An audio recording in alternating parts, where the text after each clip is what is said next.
This video is to go through some of the economic theory behind the dragon problem.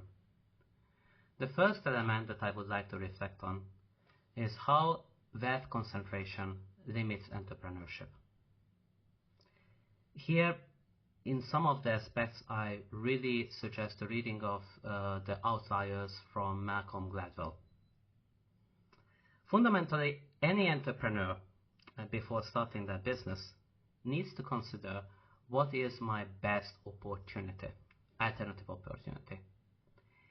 And the higher the concentration of wealth and economic power within an environment, the better it is to work for an already established company. They usually offer higher salaries. The other that they need to consider is what is the availability of funds that I can use to start my company.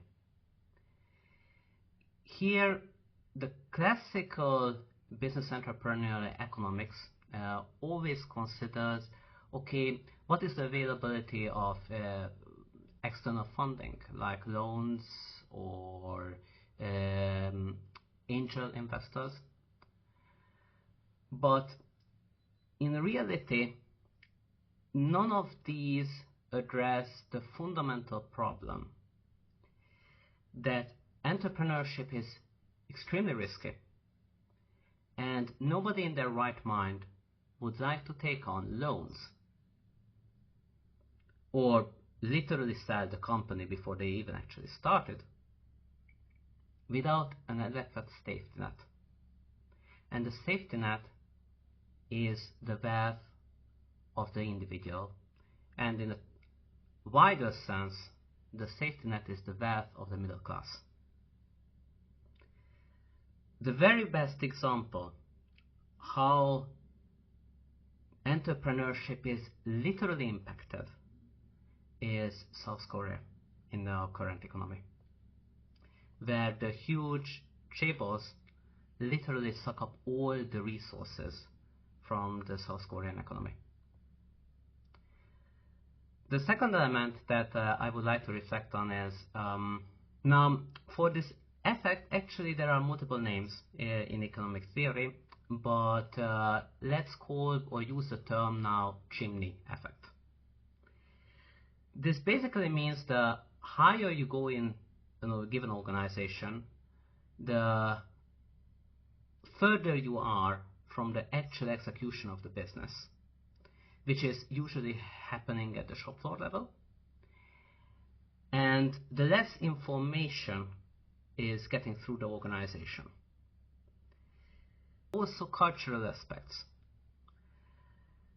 In a large organization that spans multiple social classes, what you will be observing is that the social class of the manufacturing people will be completely different than the social class of the consumers, the majority of the consumers.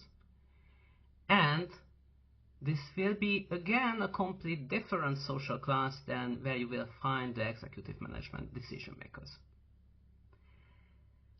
At the top, this results in the fact that the decision maker, no matter how smart they are or how well supported they are, they need to make a decision in extremely limited time with very few facts or personal experience and lacking any sort of context. So decision making is becoming decoupled from the actual business execution. That's why decision makers at very large organizations at the top of them usually are very, very poor decision makers.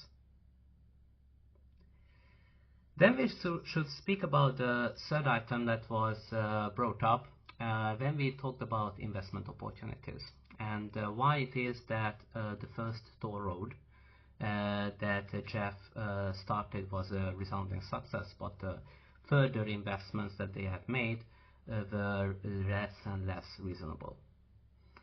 And the reason for that is that infrastructure investment has the characteristic that the first elements of it are extremely valuable, and further investment at a given technological level is less and less valuable.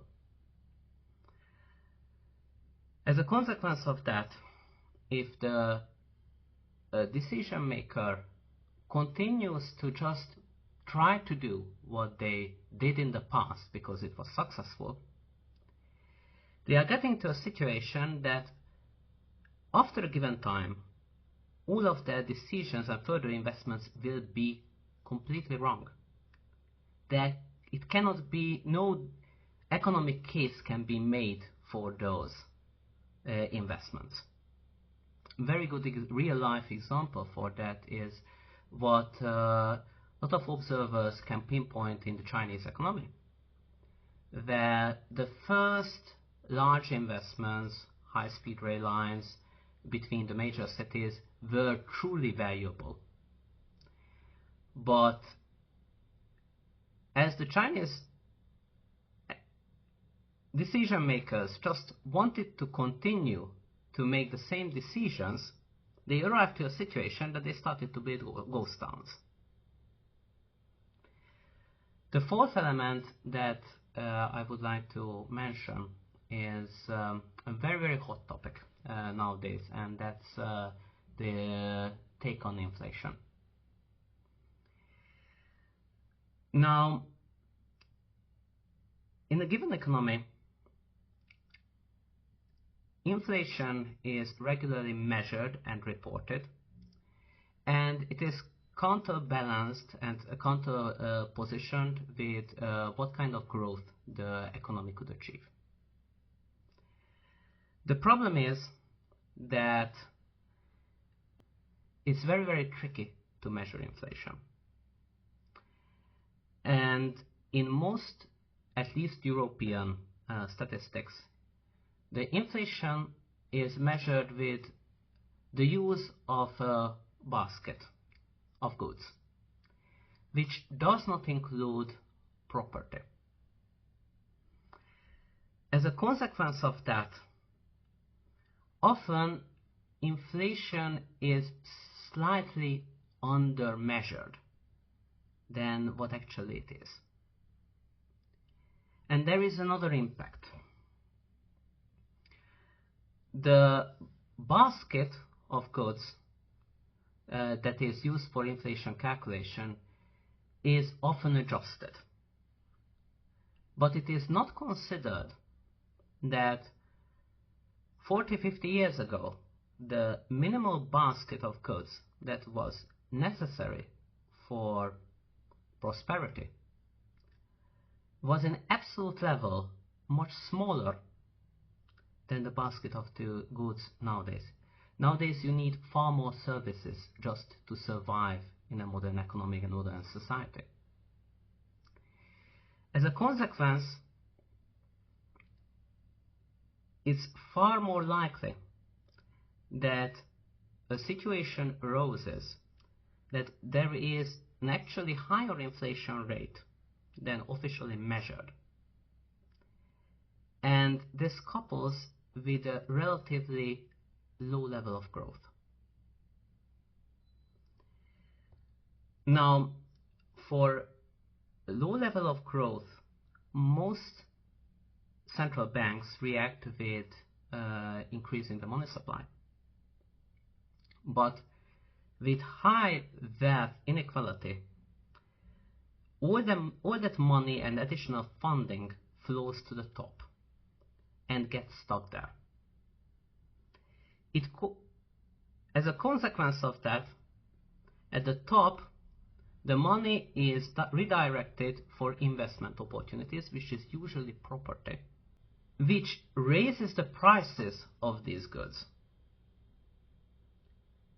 and cuts the wealth of the middle class, resulting in a vicious cycle where the middle class cannot really consume and start new businesses because they don't have wealth, and the decision makers are at the same time pumping money into the economy, which is getting stuck at the top of the economy.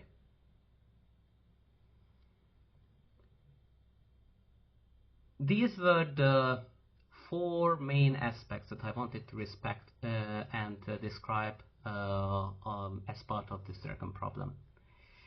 Please like and share, and I am really curious about your thoughts, and I will try to answer any questions and comments, and would appreciate a lively debate. Bye.